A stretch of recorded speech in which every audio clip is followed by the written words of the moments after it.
Jordan asks, how can I open my heart and soul to help me find my soulmate?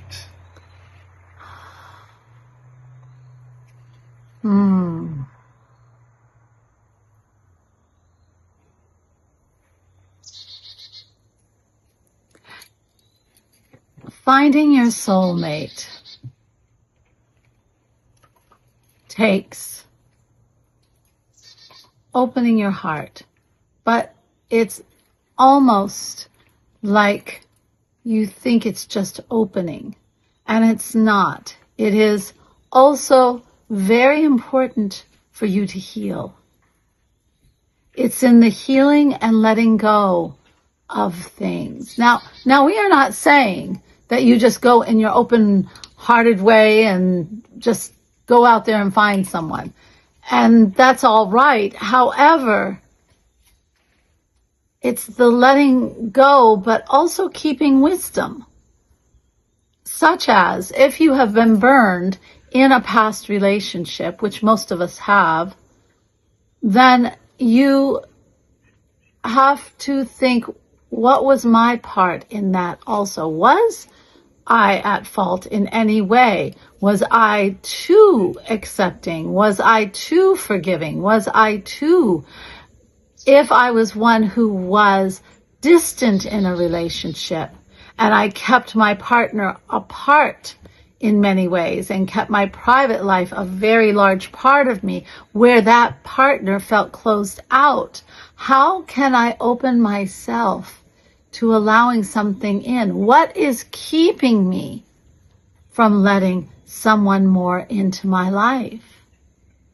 These are the questions you need to ask yourself and prepare yourself for when you meet this person, because you do not want to repeat the same mistakes. And if you are finding your soulmate, it is important for us to be at the best that we can be, too. Because they are our soulmate. They have known us in many lives. And the things that we have learned in this life sometimes prevent us from totally connecting or even keeping our soulmate, because we are not in the position of letting go of what we've gone through previous before we met our soulmate. And that damage comes in and hurts the soulmate connection. The soulmate is not a sacrificial lamb. It is not something that is a miraculous reward for all and it just will make your life wonderful. It will when you're ready, but you have to be ready. And Jordan, we know that you have had things in your past that you need to talk to yourself. You need to do some introspection. What do you call it now? Shadow work, a little shadow work, just to reveal the parts of yourself in these other relationships and what went wrong and your part in it. And make sure that you are whole and that you have something to offer the soulmate. And then your heart will be open.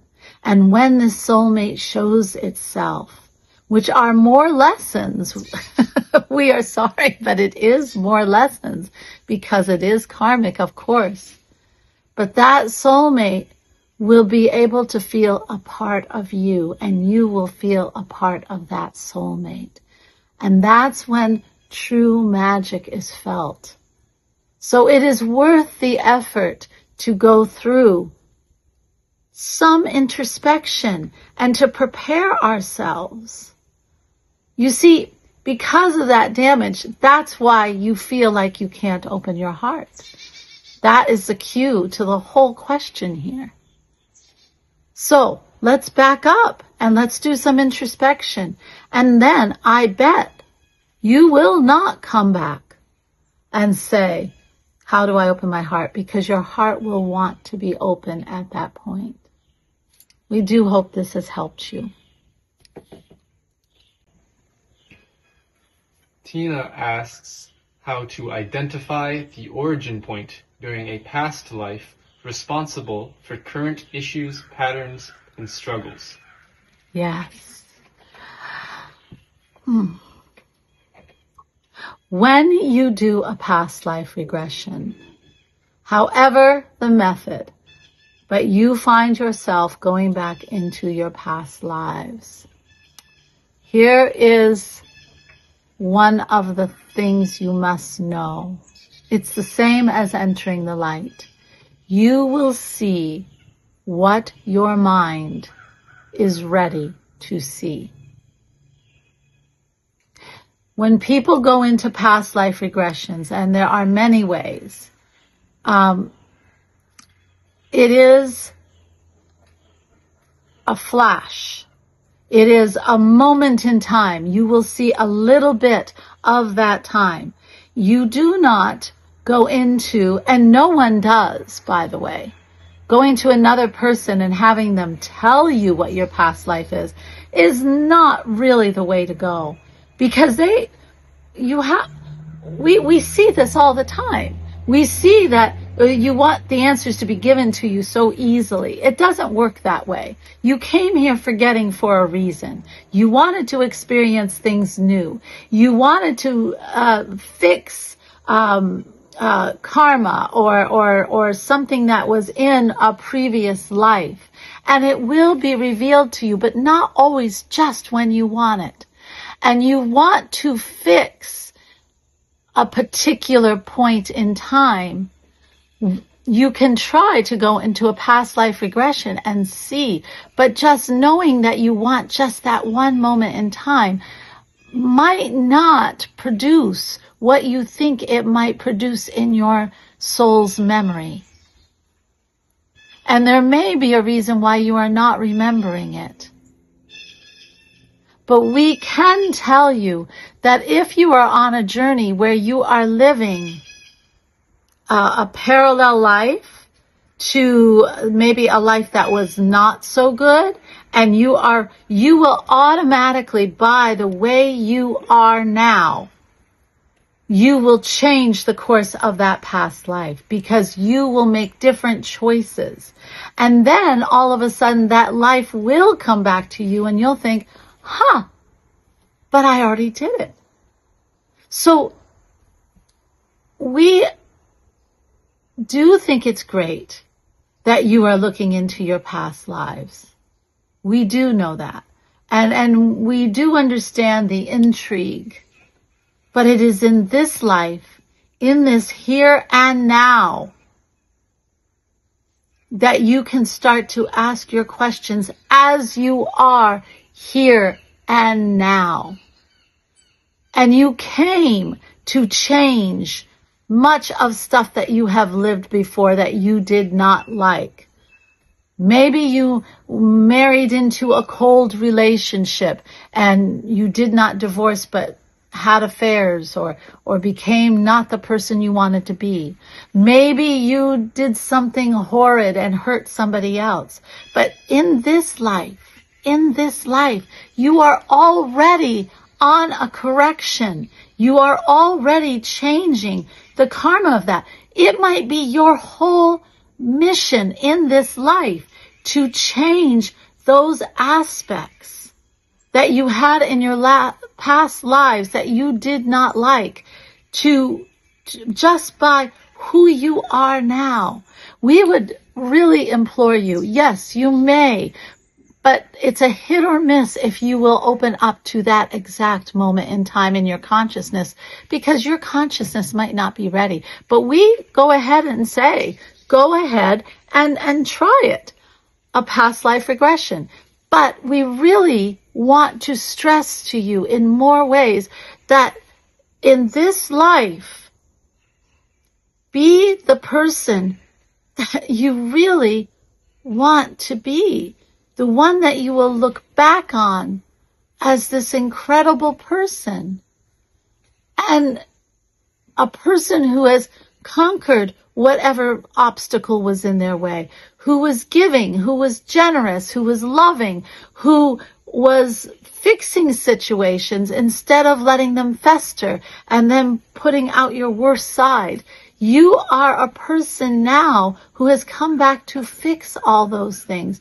But by knowing them, it's not going to help you fix them now. It is by defining who you want to be now, not who you were in the past. We do hope you hear us very clearly. We're not against you doing past life regressions. Not at all. We are not against you looking into the Akashic records. We are not here to keep secrets from you. We are just saying that this is not the way when you came down here, you were meant to look back at your mistakes or what damage you caused. Instead, you were to live your life the best way. And in living the life the best way, hon, is how you are correcting everything you have done in the past life. Everything. Even with the people around you who were the same people, the same souls, different faces, different sexualities, but the same ones who were in your past lives. Do you see what we're saying, Tina? We would love to answer more of your questions. Stephanie asks if our personalities and who we love survive the death of the physical body. We do love this question.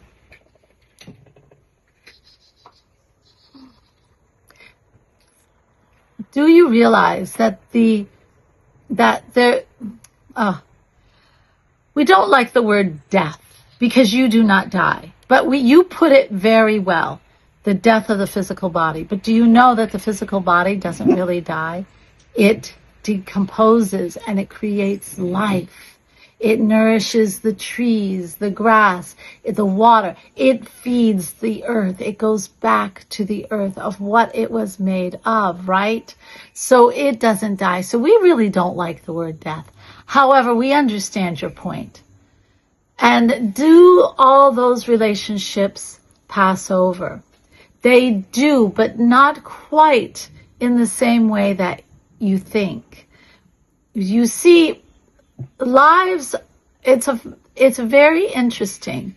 The real life that you have is in the light. It is in heaven. That's the word you like. So we're choosing that. Heaven. And that is where all the souls are. And you have certain souls that you collaborate with, that you gel with, that you have since the beginning of your life on this planet.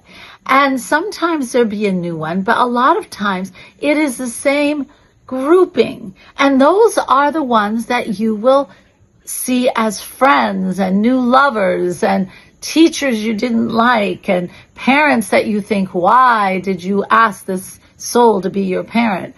Yes, we do know these things.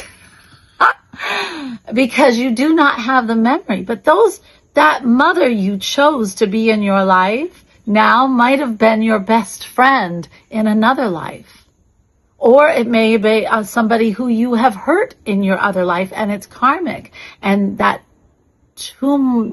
tumultuous type of relationship will then be a karmic lesson. Do you see? So nothing is as you think. And when you go back into heaven, yes, you will see who was your mother, who was your lover. But see, when you go to heaven, you go into unconditional love. It is so big. It is pure, unconditional love for every soul that is part of heaven, or even more so, part of the creative force you call God. Everyone. And you will feel this incredible, unconditional love flood you. in the most miraculous way, you will feel all the love, this incredible light and love, and your soul will just vibrate with this. So does love transcend? It does in the most profound way. And yes, you will meet everyone you were with, and all of you will understand from a higher perspective the whole dynamic of the life you lived. I do think, as that creative force who is now coming in, that this will please you very much.